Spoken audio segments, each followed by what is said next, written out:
Guys, Sithara Sameen പർ movie കണ്ട് വന്നിരിക്കുകയാണ്. Thrissur Shobha city എന്നാണ് പടം കാണുന്നത്. ഒരു 50% ആളുകളൊക്കെ ഉണ്ടായിരുന്നു. അപ്പോൾ ഇന്ന് വേറെ പടങ്ങളൊന്നുമില്ല. പിന്നെ ഉണ്ടായിരുന്ന പടം നമുക്കറിയാം, അതിനെക്കുറിച്ച് ഞാൻ പറയാം. കുബേര. അപ്പോൾ സിത്താര സമീൻ പർ ഇതൊരു സ്പോർട്സ് മൂവിയാണ്, ഹിന്ദി മൂവിയാണ്, ബോളിവുഡ് മൂവിയാണ്. ആദ്യം തന്നെ എനിക്ക് ഈ പടത്തിനെ കുറിച്ച് പറയാനുള്ളത്, നിങ്ങൾക്ക് ഹിന്ദി അറിയില്ലേ, ഇനി ടൈറ്റിൽ ഇംഗ്ലീഷ് പോകുന്നുണ്ട്, അതറിയില്ലേ, നിങ്ങൾക്ക് ഈ പടം ധൈര്യമായിട്ട് പോയി കാണാം. ഹിന്ദി അറിയേണ്ട കാര്യമില്ല, മലയാളം അറിഞ്ഞാൽ മതി. പിന്നെ മുഖത്തെ എക്സ്പ്രഷൻസ് കാര്യങ്ങളൊക്കെ നോക്കി നമുക്ക് ചിരിക്കും. ഇതൊരു സ്പോർട്സ് മൂവിയാണ്, അതുകൊണ്ട് തന്നെയാണ് ഞാൻ ഈ പടത്തിന് പോകാൻ കാരണം. നിങ്ങൾ 3 Idiots നിങ്ങൾക്ക് ഇഷ്ടപ്പെട്ടിട്ടുണ്ടോ? ഇഷ്ടപ്പെട്ട ആളുകളാണെങ്കിൽ നിങ്ങൾക്ക് ധൈര്യമായിട്ട് ഈ പടത്തിന് പോകാം. പിന്നെ സ്പോർട്സ് ആണ്, ഭയങ്കര പോസിറ്റീവാണ്, കോമഡി ഡ്രാമ വിഭാഗത്തിൽപ്പെടുന്നൊരു മൂവിയാണ്. അപ്പോൾ നമ്മുടെ അമീർ ഖാൻ എന്ന് പറഞ്ഞാൽ തന്നെ നമുക്ക് വളരെ വികാരമാണ്. എനിക്ക് ഭയങ്കര ഇഷ്ടം നടനാണ് അമീർ ഖാൻ, ഷാരൂഖ് ഖാൻ. അപ്പം PK, 3 Idiots, ലഗാൻ, അങ്ങനെ എത്ര പടങ്ങൾ നമ്മൾ കണ്ടിട്ടുണ്ട്, ദംഗൽ. അപ്പോൾ ഇതൊക്കെ എത്ര പ്രാവശ്യം കണ്ടെന്ന് എനിക്ക് തന്നെ അറിഞ്ഞുകൂടാ. ഞാൻ ഈ മൂവി ഒപ്പീനിയൻ പറഞ്ഞു തുടങ്ങിയ ശേഷം ഒരുപാട് കണ്ടിട്ടുള്ള പടങ്ങളാണ്. അതിൽ ഓരോ ഭാഗങ്ങളൊക്കെ എടുത്ത് കാണാറുണ്ട്. ഒരു പോസിറ്റീവ് മോട്ടിവേഷൻ ഇതൊക്കെ ഭാഗങ്ങളൊക്കെ നമ്മളിങ്ങനെ എടുത്ത് കാണാറുണ്ട്. അപ്പോൾ ഈ പടം എന്ന് വെച്ചൊരു സ്പോർട്സ് മൂവിയാണ്. ഒരു വിഭാഗം കുട്ടികളെ എന്ന് വെച്ച് കഴിഞ്ഞാൽ കുറച്ച് നമ്മുടെ നാട്ടിലെ പ്രശ്നങ്ങളുള്ള കുട്ടികളുണ്ടല്ലോ, എന്ന് വെച്ച് കഴിഞ്ഞാൽ ഓട്ടിസം ബാധിച്ച അല്ലെങ്കിൽ ബുദ്ധിമാന്ദ്യ കുറവുള്ള അങ്ങനത്തെ ഒരു കുട്ടികളെ ക്യാമ്പ് ചെയ്യുന്ന, അവരെ പഠിപ്പിച്ചെടുക്കുന്ന, ബാസ്കറ്റ് ബോൾ പഠിപ്പിച്ചിരിക്കുന്ന കോച്ചായിട്ടാണ് നമ്മുടെ അമീർ ഖാൻ വരുന്നത്. ഇതിൽ ഭയങ്കര ഇമോഷൻസും അതുപോലെ തന്നെ ഭയങ്കരമായിട്ട് കണക്ട് ചെയ്ത് പോകുന്ന ഒരുപാട് ഭാഗങ്ങളുള്ള ഒരു മൂവിയാണിത്.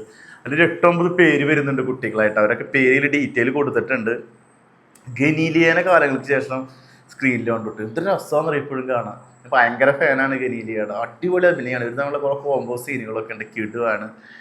അതുപോലെ ഒരു 8 കുട്ടികളുണ്ട്. അതുപോലെ ഇവരെ ഗുരുപാൽ പി സിംഗ്, ഈ വോളിബോൾ ക്യാമ്പ് നടത്തുന്ന ഒരാളുണ്ട്, ഈ അക്കാദമി. അതുപോലെ ഇതിൽ ഒരുപാട് പേരുണ്ട്. അവരൊക്കെ പേരെടുത്ത് ബുക്ക് മൈഷിൽ എല്ലാവരും പേരും കൊടുത്തിട്ടുണ്ട്. എനിക്കൊന്നും കിടക്കുന്നില്ല. ഇതിൽ ഈ ഓട്ടിസം ബാധിച്ചുള്ള 8 കുട്ടികളുണ്ട്. അവരൊക്കെ എല്ലാവരും ഒന്നിനൊന്ന് പെർഫോമൻസാണ്, ഗംഭീരമായിട്ട്. RS പ്രസന്നയാണ് ഈ പടം സംവിധാനം ചെയ്തുള്ളത്. അത് തമിഴ് പടം ഇതിന് മുമ്പ് ചെയ്തിട്ട് 2ാമത്തെ പടമാണ്. BGM എടുത്ത് പറയണം, കാരണം ഇത് ഒരുപാട് ഇമോഷൻ സീനുകൾ കടന്നു പോകുന്ന പടമാണ്. അതിൽ കൊടുത്തുള്ള BGM ട്രാക്കുകളൊക്കെ വേറെ ലെവലാണത്. ദിവ്യ നിധി ശർമ്മ റൈറ്ററായിട്ട് വരുന്നത്. ശങ്കർ മഹാദേവനാണല്ലേ മ്യൂസിക്. SN നൂറിനി, ലോയ് മത്സോണ 3 പേരെ കൊടുത്തിട്ടുണ്ട്. അപ്പോൾ ഇതൊക്കെയാണ് കാസ്റ്റിംഗ്. മുമ്പ് എല്ലാവരും പേരും ബുക്ക് മൈ ഷോയിലുണ്ട് കേട്ടോ. ഞാനത് അറിയാൻ വേണ്ടി എടുത്തു നോക്കിയതാണ്, പറയുന്നില്ല. എല്ലാവരും ക്യൂഡോ അഭിനയമാണ് ഓരോരുത്തർ. ഇവർ വളരെ പാഷനേറ്റീവായിട്ട് ബാസ്കറ്റ് ബോൾ ക്യാമ്പിൽ വരുന്നതാണ്. നമ്മുടെ നായകന് ഒരു ഇൻസിഡൻറ്റ് പറ്റുകയാണ്. അതിനുശേഷം ആൾക്ക് ഒരു വലിയൊരു സ്ഥാനത്തിൽ നിന്ന് മാറി നിൽക്കേണ്ട അവസ്ഥ വരികയാണ്. അതിനൊരു ഇൻസിഡൻ്റൊക്കെ കാണിക്കുന്നുണ്ട്, നമുക്ക് പടം കാണാൻ മനസ്സിലാവും. അതിനുശേഷം ആൾ ഈ ഒരു അക്കാദമിയിലേക്ക് ഇവർ ട്രെയിൻ ചെയ്യാണ്. അങ്ങനെ ഇവർ ട്രെയിൻ ചെയ്തിട്ടൊരു വലിയൊരു സ്പോർട്സ് കോമ്പറ്റീഷനിൽ ഇവർ അച്ചീവ് ചെയ്യിക്കാനുള്ള ഒരു വലിയൊരു നെട്ടോട്ടമാണ്. അതിനൊരു ക്യാമ്പ് ചെയ്യുന്ന രീതികളൊക്കെ, പ്രത്യേകിച്ച് ഇങ്ങനെ കുട്ടികളെ ക്യാമ്പ് ചെയ്യാൻ ഭയങ്കര ശ്രമമാണ് കോച്ചുമാർക്കൊക്കെ. പിന്നെ കുട്ടികളുടെ കുസൃതികളൊക്കെ ഉണ്ട്. അവരൊപ്പം നിന്ന് സെറ്റായിട്ട് കൊണ്ടുവരുന്ന കുറേ ഭാഗങ്ങളുണ്ട്. ഈ എല്ലാ കുട്ടികൾക്കും ഭയങ്കരമായിട്ടുള്ള ഇമോഷൻസ് ബാക്ക്ഗ്രൗണ്ട് ഉണ്ട്. കാരണം ഇവർക്കൊക്കെ പലരും ഹോട്ടലിൽ ജോലി ചെയ്യുന്ന ആളുകളുണ്ട്, മെക്കാനിക്കലാണ്, റെസ്റ്റോറൻറ്റിൽ ജോലി ചെയ്യുന്ന ആളുകളുണ്ട്, പെറ്റ് അതായിട്ട് കണക്ട് ചെയ്ത് ജോലി. അപ്പോൾ എല്ലാവർക്കും ഇതുണ്ട്. അത് കഴിഞ്ഞിട്ടാണ് ഇവർ വരുന്നത്. ഒരുപാട് പ്രശ്നങ്ങളുള്ള കുടുംബത്തിലും അങ്ങനെയൊക്കെയുള്ള ഫാമിലീസൊക്കെയാണ്. അവർ വീട്ടിൽ സപ്പോർട്ടൊക്കെ ഇതിൽ കാണിക്കുന്നുണ്ട്. കോച്ചുകളുടെ കളികളും ഗെയിമൊക്കെ കുറേ കാര്യങ്ങൾ ഇതിൽ കാണിക്കുന്നുണ്ട്. അങ്ങനെ അവരൊരു ഇമോഷൻസും കാണിച്ചിട്ട് ഇതൊക്കെ കണക്ട് ചെയ്തിട്ട് ഇവരെല്ലാം ഇതിൽ കൊണ്ടുവരണം. അതിനിടയ്ക്ക് ഇവരെ തമ്മിലുള്ള കുറേ ലവ് സീനുകളൊക്കെ ഉണ്ട്. ഇങ്ങനെയായിട്ടൊക്കെ ഭയങ്കര രസമാണ്. എൻ്റെ അമ്മയായിട്ടുള്ള കുറേ സീനുകളുണ്ട്. വെച്ച് കഴിഞ്ഞാൽ ഒറ്റയ്ക്ക് നിൽക്കുന്ന ഒരാൾക്ക് ഏജ്ഡ് ആയാലും ഒരു പാർട്ട്ണറെ കണ്ടെത്താന്നുള്ള സാധനമൊക്കെ ഇതിൽ പോകുന്നുണ്ട്. ഒരുപാട് കാര്യങ്ങൾ കണക്ട് ചെയ്ത് പോകുന്നൊരു മൂവി. 2 മണിക്കൂർ 37 മിനിറ്റ്.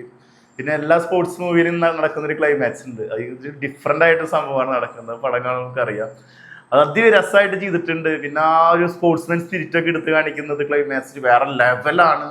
എനിക്ക് ഭയങ്കരമായിട്ട് കണക്ട് ചെയ്തു. 2 മണിക്കൂർ 39 മിനിറ്റ് നിറഞ്ഞ പടം വളരെയധികം എൻജോയ് ചെയ്തു. അത്രയധികം കണക്ട് ചെയ്തു. കുറേ ചിരിച്ചു, കുറേ ആവേശമാക്കി, കുറേ ലവ്, ഭയങ്കര കണക്ട് ചെയ്തിട്ടുള്ള ഇമോഷണൽ സീനുകൾ, ഫാമിലി, അമ്മ, അതുപോലെ തന്നെ വൈഫ്, അങ്ങനെയൊക്കെ അവിടെ കുറേ കണക്റ്റിംഗ് സീനുകൾ.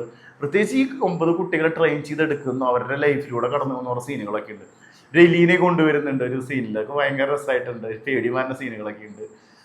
പടം വേറെ ലെവൽ സാധനം. നിങ്ങൾ സ്പോർട്സ് മൂവി ഇഷ്ടമാണോ, പിന്നെ ഈ 3 Idiots പടം നിങ്ങൾക്ക് ഇഷ്ടപ്പെട്ട ആളുകളാണെങ്കിൽ നിങ്ങൾ ഈ പടം ധൈര്യമായിട്ട് ഇഷ്ടമാണ്. അത് ഹിന്ദി അറിയണമെന്നൊന്നുമില്ല. ഞാനും ഹിന്ദി അറിഞ്ഞിട്ടൊന്നല്ല കണ്ടത്. കുറച്ച് ട്രാക്കൊക്കെ ടൈറ്റിലൊക്കെ കൊടുക്കുന്നുണ്ട്, സബ് ടൈറ്റിലുണ്ട്. ഇത് വളരെയധികം എൻജോയ് ചെയ്ത് കണ്ട, അടുത്ത കാലത്ത് ഇത്രയധികം എൻജോയ് കണ്ടൊരു ഹിന്ദി മൂവി ഇല്ല. പിന്നെ അമീർ ഖാൻ, എല്ലാവരും കട്ട പെർഫോമൻസ്, അടിപൊളിയാണ്. ഇതിനെക്കുറിച്ച് പറയുകയാണെങ്കിൽ ഒരുപാട് പറയാനുണ്ട്. ഒന്നും ആലോചിക്കേണ്ട, പോയി ടിക്കറ്റ് എടുക്കുക, കാണുക, അടിപൊളി. നല്ല തിയേറ്ററിൽ കാണുക. ഇതിലെ BGM ഒക്കെ വേറെ ലെവല്. പിന്നെ മുംബൈ, ഡൽഹി, ഇങ്ങനെ കുറേ സ്ഥലങ്ങളങ്ങനെ ലൊക്കേഷൻ പോകുന്നത്, ഒന്നും ആലോചിക്കേണ്ട.